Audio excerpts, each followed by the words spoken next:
ছোটবেলার স্মৃতিগুলো মনে পড়ে গেল।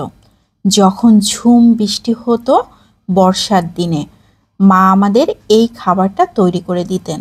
এত মজা করে আমরা খেতাম। আজকে সন্ধ্যায় ভাবলাম আমার মেয়ের জন্য এই খাবারটা তৈরি করব। আমার মেয়েও অনেক মজা করে খেতে পারবে।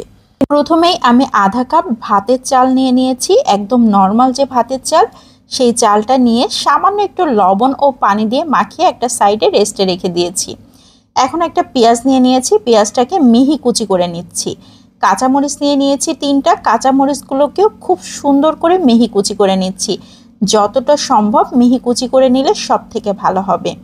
এখন নিয়ে নিয়েছি 1 টুকরো আদা, আদাটাকেও খুব সুন্দর করে মিহি কুচি করে নিচ্ছি। তো আমি সব কিছুই মোটামুটি একটু মিহি কুচি করেই নিচ্ছি।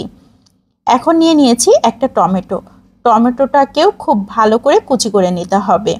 এখানে শসাও ব্যবহার করা যাবে, তো আমার হাতের কাছে শসা ছিল না, এই জন্য আমি ব্যবহার করি নাই। এখন নিয়ে নিয়েছি একটা লেবু, লেবুর গায়ের খোসাটা আমি নিয়ে নিব। একটু পাতলা করে খোসাগুলোকে ছাড়িয়ে নিতে হবে যাতে লেবুর অংশটা না আসে।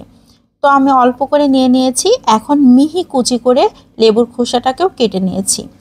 এ পর্যায়ে বিলেতি ধনিয়া পাতা নিয়ে নিয়েছি, এই ধনিয়া পাতাগুলোকেও খুব মিহি কুচি করে কেটে নিচ্ছি।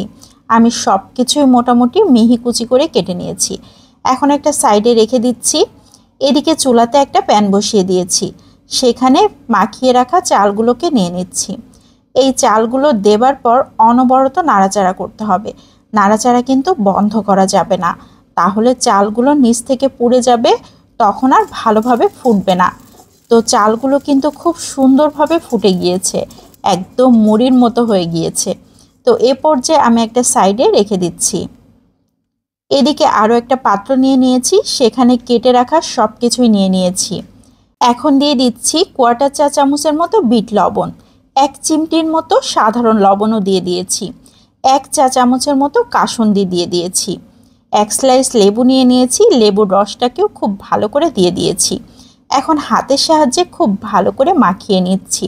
এমনভাবে মাখাতে হবে যাতে সব কিছু খুব ভালোভাবে মিশে যায়। এই পর্যায়ে দিয়ে দিচ্ছি চানাচুর। এখানে একটু মোটা সাইজের চানাচুরটা ব্যবহার করলে সব থেকে ভালো হবে। চানাচুর দিয়ে একটু আলতোভাবে মাখিয়ে নিচ্ছি। এখন দিয়ে দিচ্ছি সেই ভেজে রাখা চালগুলোকে, চালগুলো দিয়ে সব কিছু আবারও খুব ভালোভাবে মাখিয়ে নিচ্ছি। এখানে আর কোনো মশলা দেবার প্রয়োজন হবে না, আমি যেগুলো দিয়েছি সেগুলো দিলেই অনেক বেশি টেস্টি হবে। কাঁচা সরিষার তেল দিয়ে দিচ্ছি একটু বেশি পরিমাণ। এখন আবারও সব কিছু খুব ভালোভাবে মাখিয়ে নিচ্ছি।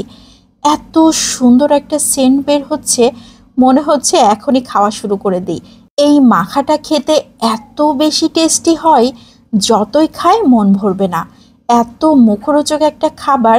আমার মেয়ের জন্য তো ঠোঙে ভরে নিলাম, আর মেয়ের বাবার জন্য বাটিতে নিয়ে নিচ্ছি। তো আমার আজকের মাখা একদম কমপ্লিট হয়ে গিয়েছে। তো কেমন লাগলো সবাই লাইক ও কমেন্টের মাধ্যমে অবশ্যই জানাবেন। ভালো লাগলে বেশি বেশি করে শেয়ার করে দিতে পারেন, তাহলে অনেকেই দেখার সুযোগ পাবে। বিদায় নিয়ে নিচ্ছি। আসসালামু আলাইকুম।